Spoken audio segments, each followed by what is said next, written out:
Javert needs a hug. He needs Yeah, he needs a hug. he needs a lot. Like when I know, and I know it's so much deeper than it, but you're like, it was a loaf of bread, dude. Like, Yeah, come man. on.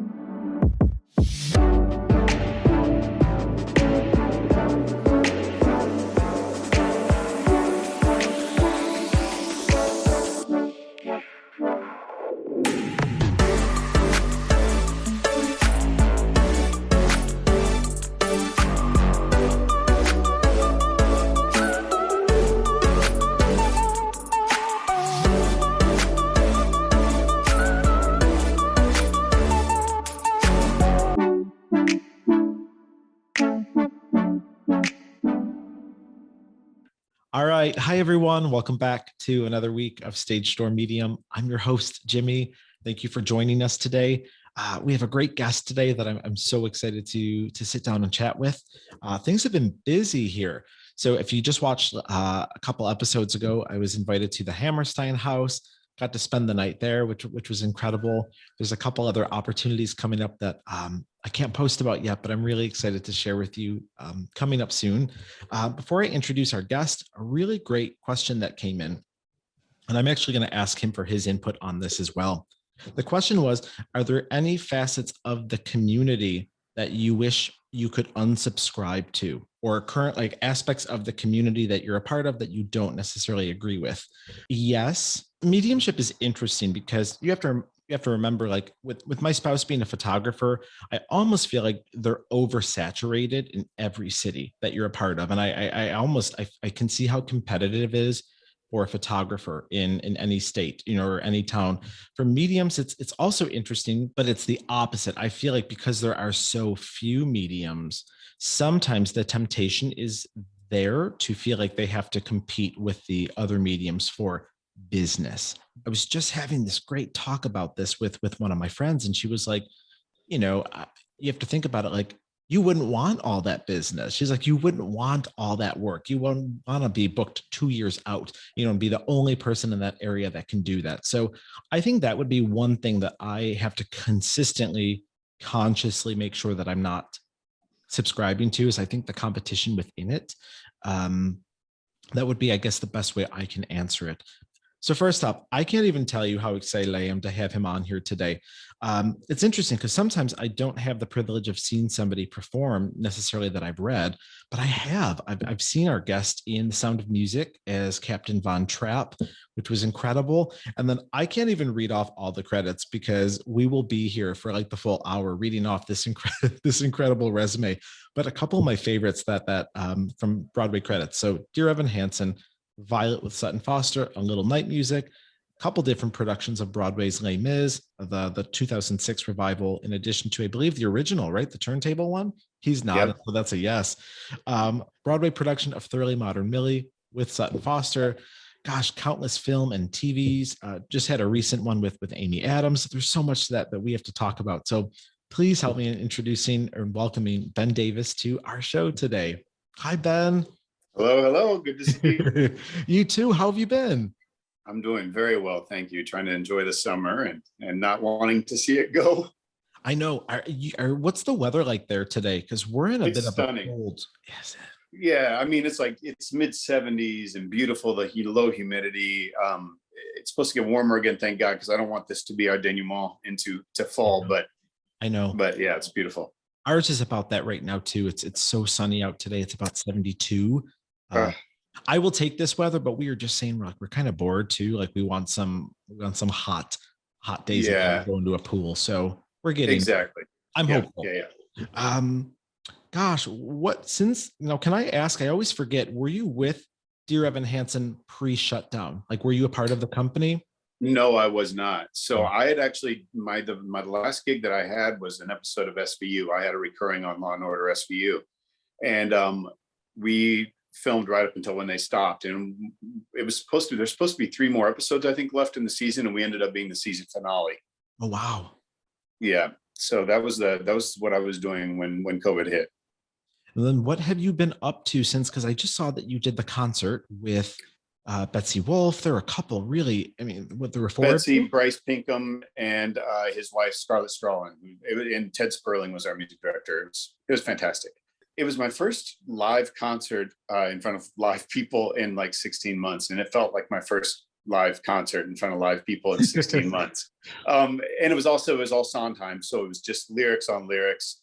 I love the concert world, and I feel like I really am comfortable in there. And I just felt a little uncomfortable, a little bit unsettled. I mean, that's to be expected, I think. And then, but what was really great was just getting into a rehearsal room with, 4 other amazing performers and musicians and artists, and just listening to other people sing, and to feel like I was part of a creative process again was really, that's what kind of lifted me. Did they seem nervous too? Like, did your fellow performers, did they seem in the same boat as you? Yeah, totally. And it was a one-off concert, as a lot of these are, and those one-offs there's a lot of like pressure and stress on them, and especially when you get Sondheim, which has a lot of lyrics and there's no do-over, and so you put probably undue pressure on yourself to make it perfect that time. Sure. So yeah, it's stressful, but then you're all in the same boat, and you have this thing. I heard a gal that I sang with one time. She said, every time I go into one of these concerts, I'm like, what the hell am I doing this? This does not bring me joy. And then afterwards, you're like, oh my God, this is amazing. That was fantastic. I'm so glad I did that. So it's kind of this roller coaster of emotions that you go through with those. How was the audience? I mean, did they seem apprehensive? Were they eating it up? They were eating it up. I think everybody's so glad to have people in front of them performing it, to feel. I mean, I know I am. I've been going to as much live. I go every week. I go see live music because it feeds me. And I think that we as a people realize throughout this whole pandemic that we need that communion with other people. It was interesting when I was in New York a couple of weeks ago. I had stopped at Speakeasy Times Square at Bond 45, and yeah. It was that was our first performance that we a space where we had been back, post pandemic, I guess, or post pandemic still feels weird to say, but it was incredible, to feel that electric energy that people have been so hungry for. And again, that idea of community, I think rang truer than I think anything, just this. Yeah, right. So, and speaking of Sondheim, it was so neat. Have you been to Highland Farm in Pennsylvania or no? No, you know what? I did a thing. This was like 3 or 4 years ago, a thing for the Rodgers and Hammerstein Foundation. Or no, they're building a museum down there, or maybe it's done. And they said, oh, we would love to have you down because you sang for us. Come down and spend a weekend. And I just never did it. So I really want to go down and stay there. Yeah, and Sondheim stayed there because when his parents went through a divorce, he moved to a farm in Doylestown. It was like right down the road from the Hammerstein kids. So he became friends with them, but also being acutely aware of who their father is. And so we stayed in his room, and it was crazy. I guess he was there all the time, that the Hammersteins were like, here, just take this room. And it was so neat hearing about like, just the stories about Sondheim. And I guess Sondheim had attended therapy, and Hammerstein, I don't know if he didn't believe in therapy or he had never been to a therapist, but he was very curious. Like, I guess they said a lot of the ideas and things like that Sondheim had gotten from therapy, he would incorporate into his lyrics. And Hammerstein was very, I guess, curious. Like, he would ask him the minute he got out of therapy, like, well, what did you talk about? And I just thought it was fascinating to hear those little, so, well, I guess going backward, did you always have the bug? Did you always know that you wanted to be a performer, or was there something else that intrigued you? No, I grew up in Indianapolis, Indiana, and I was a jock basically. And I thought I wanted to be an architect. I was taking architect classes in high school. We had a drafting program there. So I was doing that. And then my parents took me up to a university in Indiana that has a really great architecture program, Ball State. And I went and like had a docent show me around, and I realized how much work those architecture students have to go through to get a degree. And I was like, oh yeah, maybe this isn't for me. And there's so much math involved in it. And so then my junior year in high school, I quit basketball. I was a football basketball track. And I quit basketball my sophomore year because I got upset at the coach, because I've always had a little bit of a problem with authority. And so my mom got me to audition for the school musical my junior year, just kind of out of the blue. I had never sung in choir or anything like that. and got cast as the most non-dancing riff in West Side Story history. And from there on, I did a show. I think I did that summer. I did a show at Civic Theater in Indianapolis, and then, oh my God, I'm so glad I don't have pictures of this. My senior year, we did The King and I in Indianapolis, Indiana, 1993. Let's set the context. So I played Loon Ta. So somewhere out there are pictures of me horribly spray painted a different color, like an Oompa Loompa orange with black hair. And it was the most awful cultural, now looking back on it, Sure. We did it with complete sincerity and complete, we were just trying to do it. But oh my God, what were we weren't thinking anything wrong, and nobody made fun of anything. It was just, so that was my second show ever, was playing Loon Ta and the King and I. I graduated in 2005 from high school. And yes, I will say there was a neighboring school, a very rural school, that had done a production of Aida. And I think at this point we were like, okay, this should not be done in this Farmville town. Yeah. And Total Tan Ben had sponsored the school, and they gave all the kids unlimited, like for 1 month, tanning. And we knew, my office mate, my coworker, was in a production of The King and I in high school in the 80s. And she said the same thing. She said, we did it with the utmost sincerity. She goes, it wasn't something that was on our, thankfully now it is, but she says it wasn't there. You look at it through intention. Like, what is the intention of this? And it was just a sincere, genuine intent to do this show in the most beautiful and truthful way that you could as a high school student. And, sure.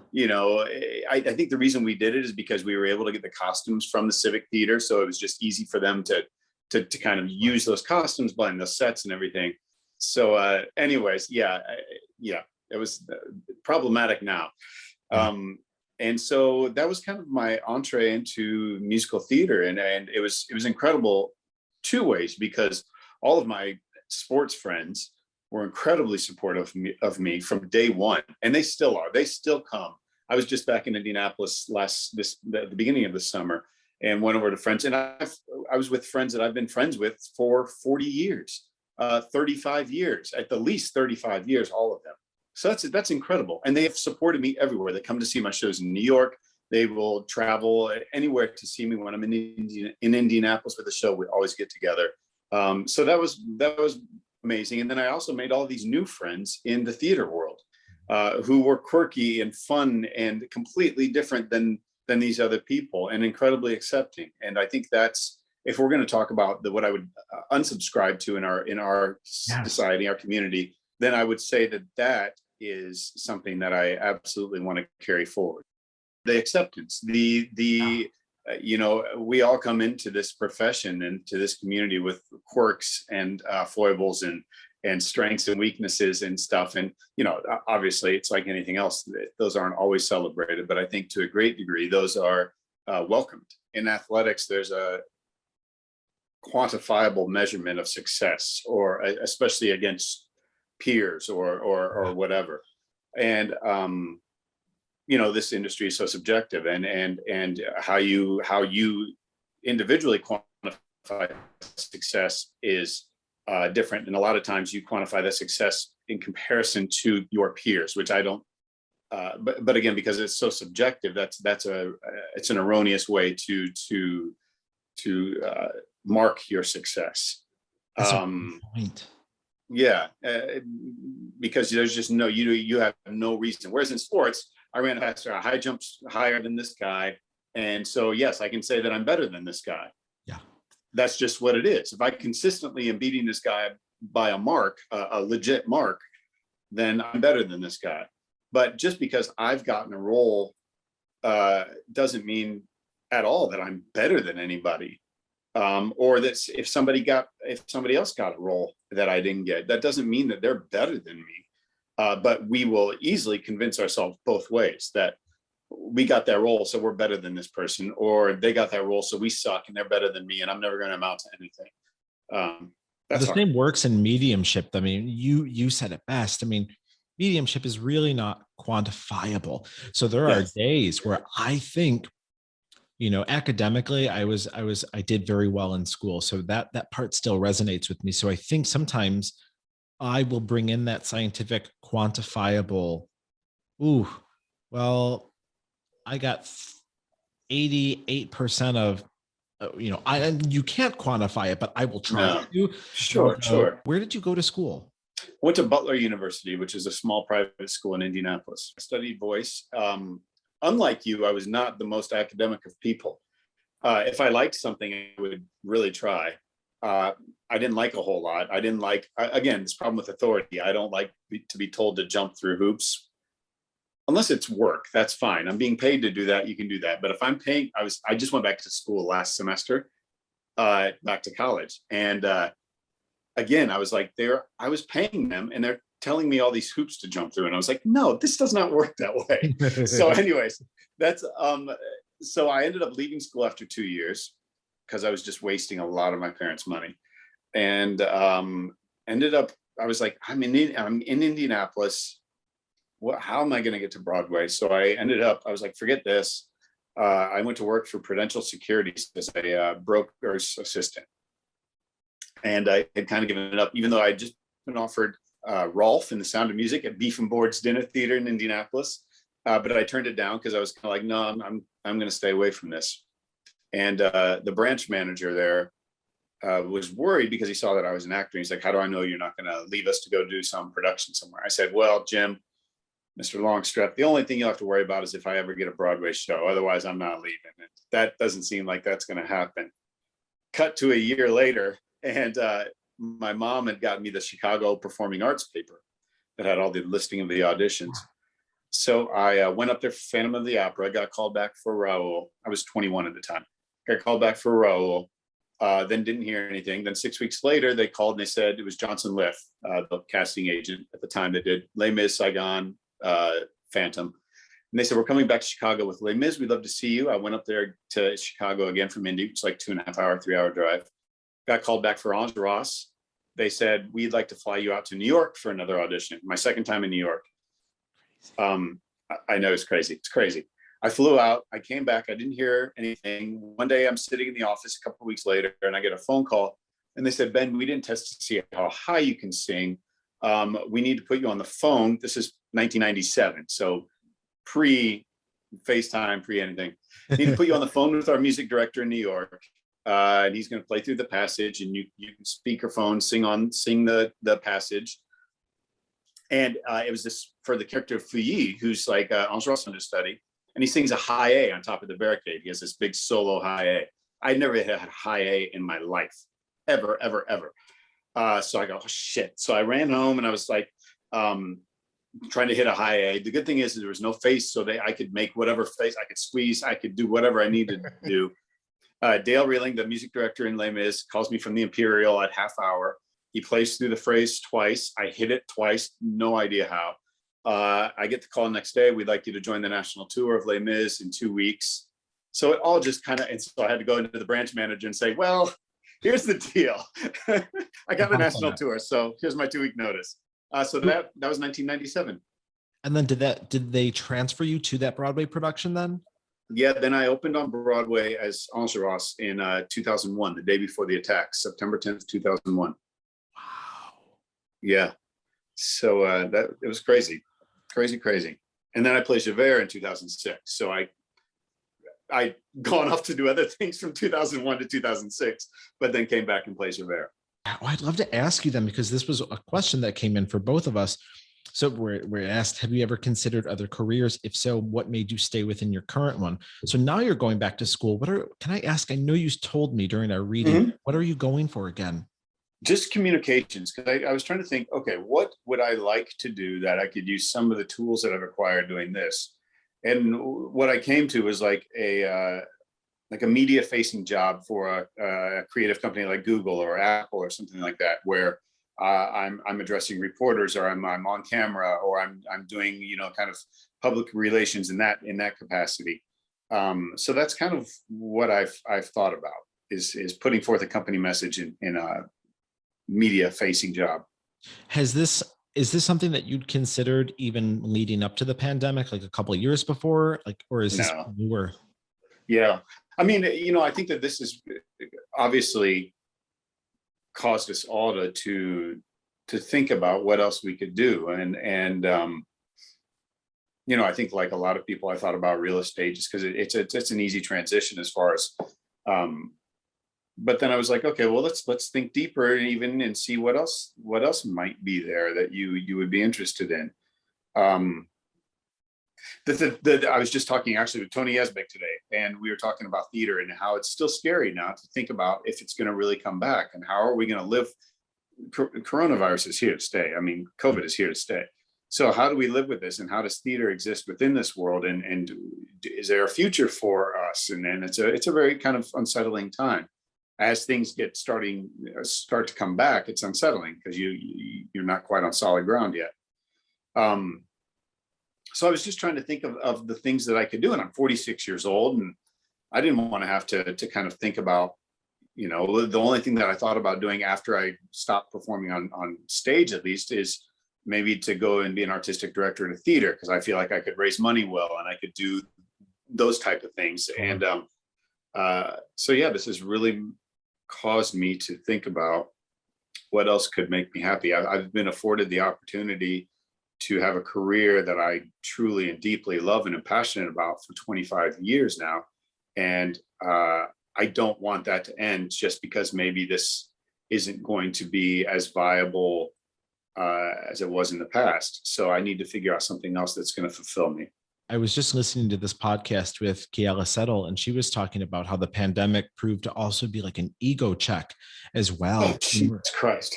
Yeah. I mean, go ahead. Yeah. Yeah. I'm sorry. I don't mean to cut you off. No. If you want to go deeper with that, but I mean, you and I talked about that this year has been, for me personally, a year, 16 months of, mostly a year of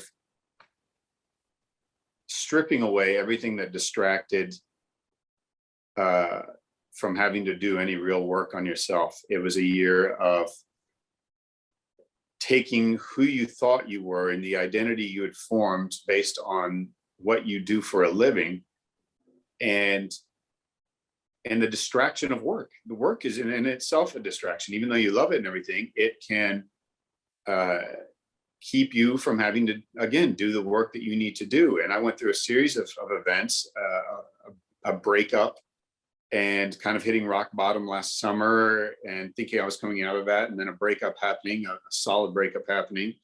And and then that mixed in with the lack of work, which had become my identity, which I never wanted it to be. I have a lot of friends outside of the industry, and I've always kept it that way because I wanted to have an identity outside of the industry and a curiosity outside of the industry. But still, I realized that no, you had used your work and used your as an ego built to build up these false structures that would support this person that you were, because you didn't want to have to do the real work, and you didn't want to have to really face a lot of the things that you'd kept at bay for years and years. That's exactly what Kiala Settle was talking about too with the ego check. She was like, there are so many things that I've been, she had mentioned like working on healing herself since this pandemic hit. That's the stripping away. We all build up such huge structures to keep us afloat. And some of those are very necessary, but there comes a time where you're going to have to deal with that. Yeah. And you have to tear down those structures one by one, or they get knocked out from underneath you. And then you have to, I think we've all found, I felt this acutely, a very laid bare and vulnerable and fragile and scary sense of, oh shit, I'm sitting with myself right now, and all I have is myself. And I'm not quite liking who that is. So how do we change that? When I was in college, I had gone through, I was dating somebody. It was pretty serious. We were together for a couple of years, and post undergrad, I was already teaching professionally though. And that year there were like, I want to say 50 ELA teachers that were cut because they lost funding for like Title I, basically for additional like ELA support for ESL students. So long story short, they cut these 50 teachers. The chain effect happened with seniority. I was bumped. Within 2 weeks after getting bumped, I got dumped. So it's like the bumped and dumped. And you know, that it hits you. I mean, you're like, oh, all my friends are teachers. I can't really call any of them right now because they're working. And you really have to, like you said, you sit with yourself and you're like, oh, I don't really know if I'm liking the person that I am right now. And granted, it was so much of it was circumstantial, but Sure. another great question, because you've done so many projects. Can you like offer, somebody had asked about this, what's the secret to staying working consistently? Man, I don't know. I think a lot of it is luck. I really do. And that's not me blowing that question off at all. I mean, you got to do the work, and you got to.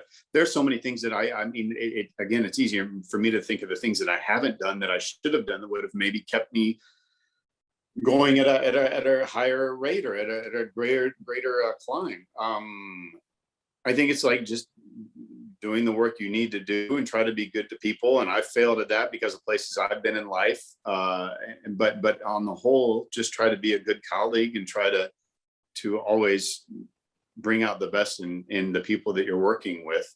I look at people, speaking of this, my ex and I were invited. I was good friends with Marin and good friends with Jason Daniely. So Marin Mazzie and Jason Daniely. And when Marin passed, they had a friends and family gathering over at the over on the east side, and people got up and spoke about Marin.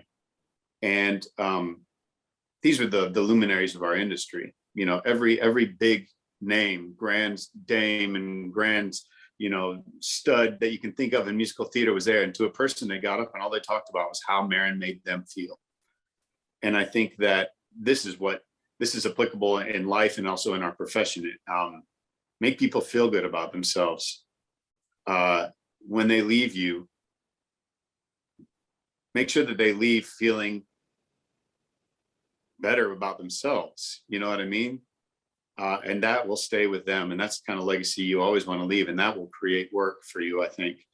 And I failed at that miserably. And that's what I think that's one of the things that I came away with was, oh man, that's what I want to be. And that's what I want to do. That's the kind of person that I want to be. That's the kind of performer that I wanted to be as well. So that would be the biggest thing I would say, is to inspire people just through you being curious about them and being interested in them. Did I ever tell you, I don't know if I did, and I don't want to say for who, but did I ever tell you Marin came through during a reading? No.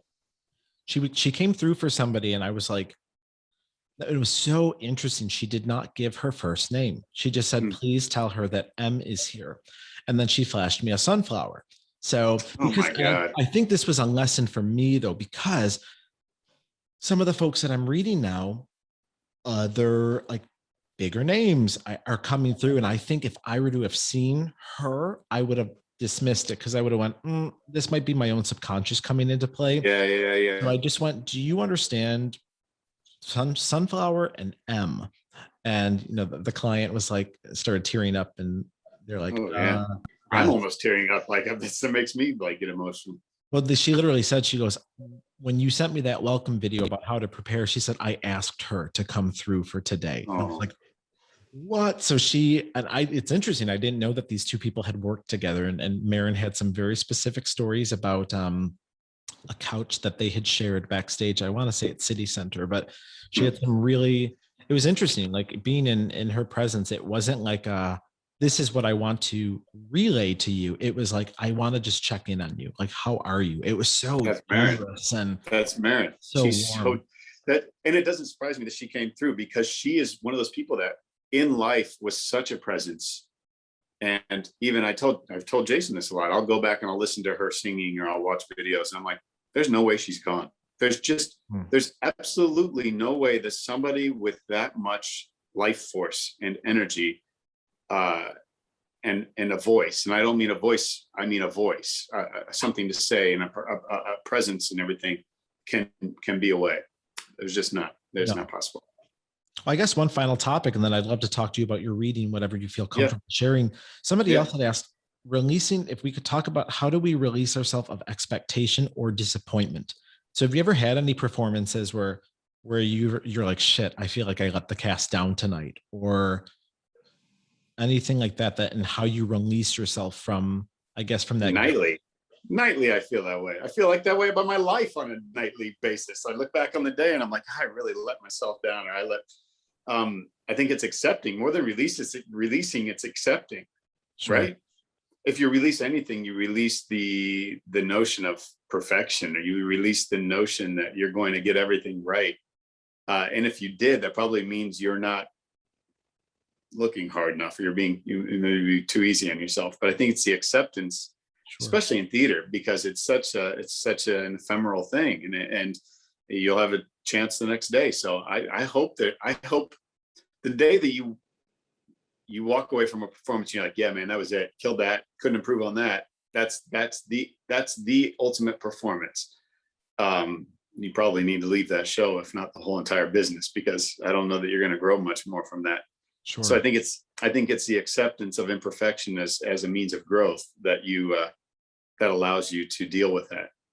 With Dear Evan Hansen, did you ever find that if you were not emotionally prepared to go on for Larry, did you find that, like, if, and I'm not saying that it happened, but if it did, do you find that if you don't come in fully ready, will you notice other performances within the company being off because you're not fueling them? Or can they go into like a turbo boost and be like, all right, I'm not getting it from you today, but I'm going to pull from something and still do it? I think with any performance, this is why you want to work with people that are better than you always. You never want to be the best one in a room, right? Because those people will pick up the ball. It's like a team. It's a team sport. If somebody's dropping the ball and you know that they're reliable usually, but they're just having whatever it is, your need to connect with them more kicks in. You know what I mean? Your need as that character to connect to that person becomes more of an imperative, and I think can actually fuel a performance. And Interesting. yeah, so yeah, I think that's what you do. You're a teammate. You pick the ball up and you toss it back to them and give them another chance. And usually the caliber of the people that we get to work with, they may not catch it on the first time, maybe even the second time, but by the third time they're going to catch the ball and run, and that's when actually exciting things can happen too. Well, I guess final topic, I'd love to talk with you about your reading. So this was a while ago, right? This was it was May? Spring. May? Definitely spring. Yeah. Because I remember then after I started following you and I saw we were going to like the same hiking spots. Yeah, we were. You brought Dottie. Dottie the drone. Yes. Which, by the way, no one warned me. And I it's so hard to tell because when I went to Overlook, no one had really, like, I saw that it was pretty mod. Yeah, no fucking joke, because it's a fucking beast. I was like stopping midway going, and you're in killer shape. I have gained like 20 pounds since the pandemic. And here I am thinking, I mean, we have a gorge right near us, and it's more like hairpin turns where you can really rest. No one had warned me that Overlook was like this. So folks at home, you can actually see this and you're not listening. This is like Overlook the entire time. And then it maybe occasionally stops for like a foot, and then you just keep going up and it stops. And then and finally, I mean, I kept going like, oh my gosh, like where's the rubble, the ruin. Right. I was the hotel.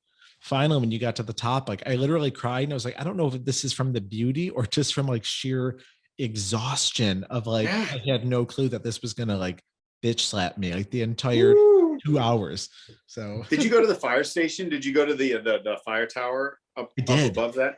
Did you? I went up there. I did. And it was a really windy day. And I made my way up to there, and it got real scary real quick because the wind was kind of moving it and everything. So, and you can see straight. I got down. I went down on that. So yeah, anything that you feel comfortable sharing about our time together with your I think it was, and I mean, to give a little backstory, I lost my dad 8 years ago in 2013. And he was my best friend. He was everything to me. And he died after a 5-month ordeal with esophageal cancer. And so it was just, and I think especially because of the year that I've had and everything, he was my anchor, and he was the person I could always go to. And not having him in the physical sense has been a real struggle. So I think just feeling a connection with him and feeling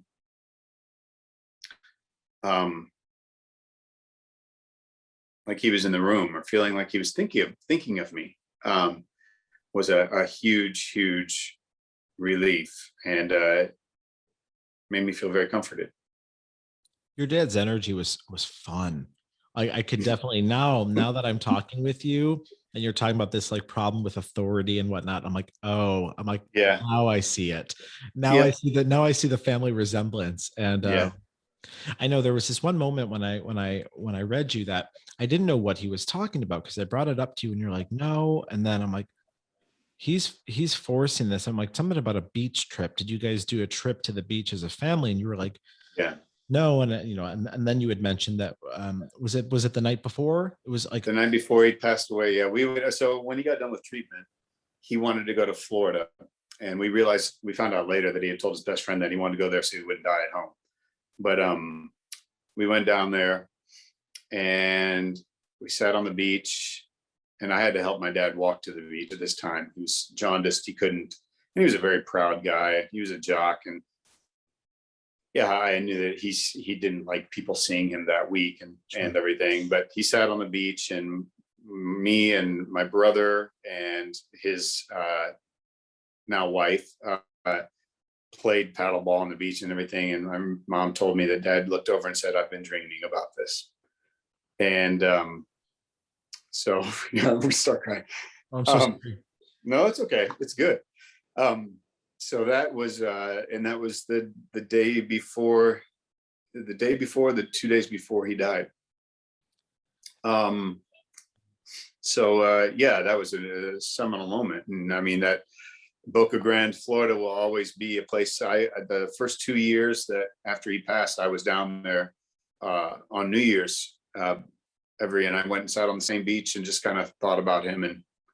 And yeah.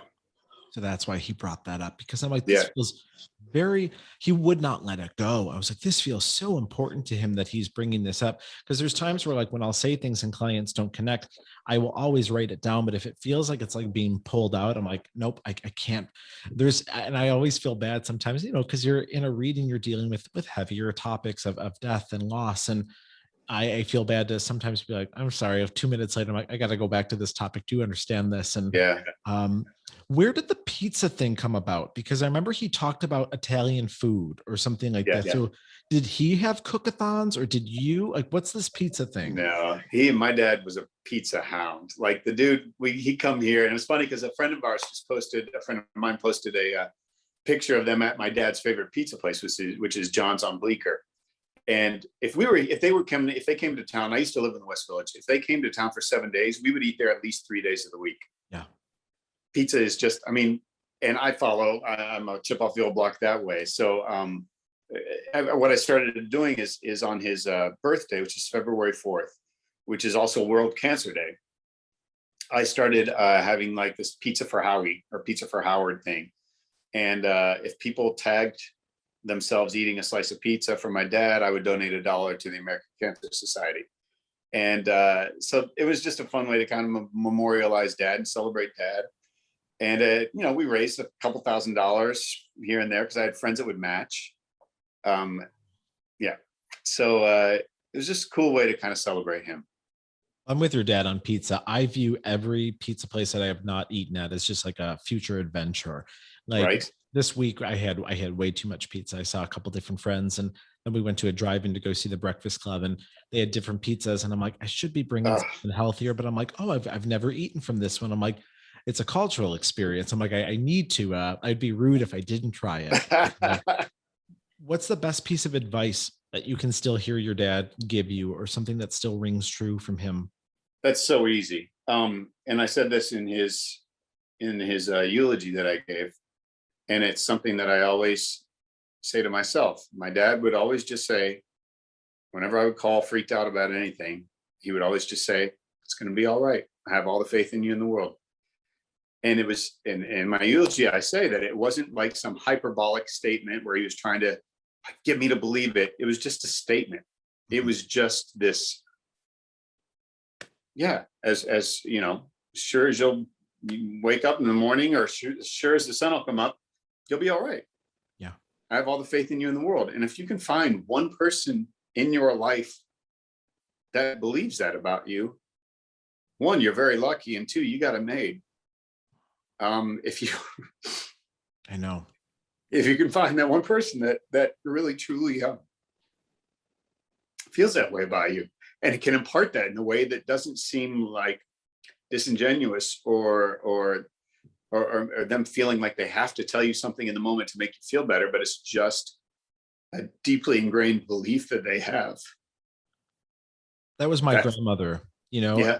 She very similar. She went whenever I would be stressed in high school or college and I would call her, she would literally just go, she would either say two things, exactly what your dad said, it's going to be fine, or she would just say, well, you just do the best you can.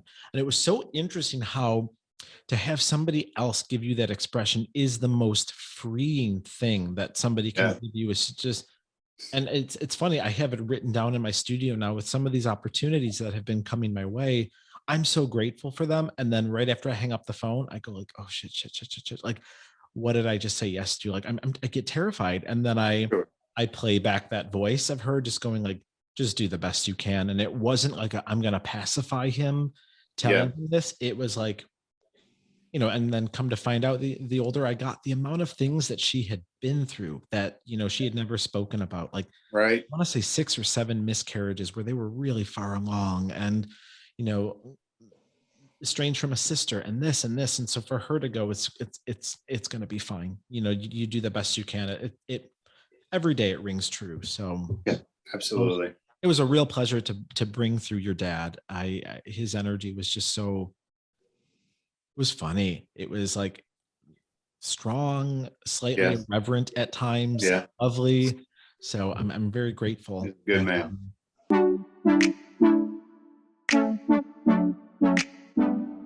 If you were stuck as a ghost in a theater for all of eternity and you could only watch, if you could only watch one musical over and over, what would it be?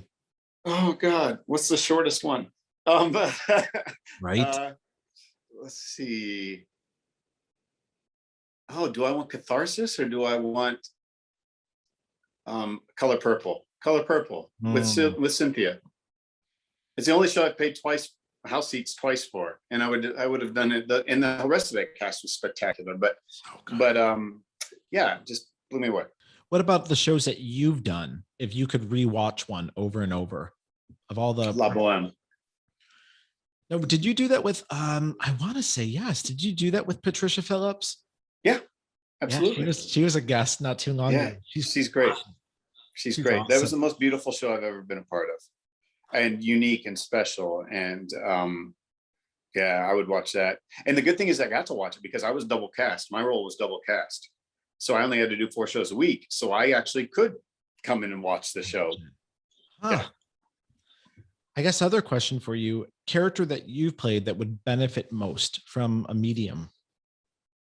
I mean, I would say Larry and Dear Evan Hansen because he's dealing with the death of his son. So that's pretty obvious. But I think also Javert probably needs a little bit of comfort in his life.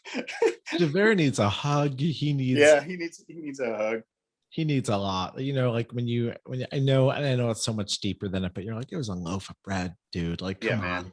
Come on. We gotta. I remember Colin Wilkinson, when I saw him years ago, had made jokes about, the obsession with bread and, wondering like what else was going on, that we're hunting someone down. Wait, you're from, did you go up to Toronto to see Colm? All the time. That's when I was in that. So that's when you saw me. I was in that. In the Canadian one? In Les Mis in Toronto with Colm Wilkinson. Get out of here. Hundreds of years from now, when we're all no longer here physically, how would you want people to look back and remember Ben Davis? Yeah, the same way I talked about Marin. That I'm not going to be as beneficent as Marin was. I mean, she had don't get me wrong, she could whip it out like it, smack you across the face with something, but she was just this glowing orb of light. I've got a little more darkness, I think, in me, but I want people to feel good, and I want people to know that the people that are close to me, that they had a loyal friend and somebody who would do anything for them. That's all. That's great. Well, I cannot wait to cheer you on in some future projects, or at the minimum, we will allow our drones to meet one day. We'll go hike. You'll bring Bobby, and I will have my spouse bring Boris Ann is the name of his drone. That's amazing. From our old Facts of Life episode that we love Cloris Leachman in our house. Yeah. And Cloris Leachman had some joke in one of the skits about being named after somebody named Anne. And she's like, my grandfather, Boris Ann. So we just kept it. So Dottie, we will maybe not hike Overlook. We'll find something a little more moderate for me. But yeah. No, that was a bitch. I don't need to do that again. No, I'm glad I did it, but no more. Yes. No. Well, thank you so much for your time, for being a guest today. And thank you. Everyone at home, be well. And we'll see you for another episode of Stage Door Medium sometime soon. Bye-bye.